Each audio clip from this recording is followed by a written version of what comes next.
आजच्या व्हिडिओमध्ये आज आपण एकूण चौरसांची संख्या किती हे आपण पाहणार आहोत. असे प्रश्न स्पर्धा परीक्षांमध्ये विचारले जातात.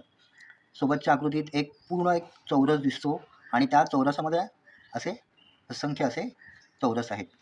तर अशा एकूण चौरसांची संख्या किती ते आपण पाहणार आहोत एका शॉर्ट ट्रिकने. इथे आपण करायचं काय, आपण आडव्या ओळी आणि उभ्या ओळी अशा आपण मोजायच्या आहेत.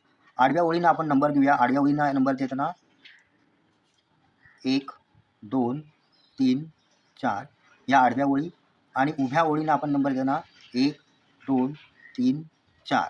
आता आडव्या ओळी 4 आहेत, उभ्या ओळी 4 आहेत. मग आपण करायचं काय, तर 1चा वर्ग अधिक 2चा वर्ग अधिक 3चा वर्ग अधिक 4चा वर्ग अशा प्रकारे 1 + 4 + 9 + 16 आणि अशा प्रकारे एकूण आपल्याला संख्यांची बेरीज आपल्याला मिळते एकूण 30.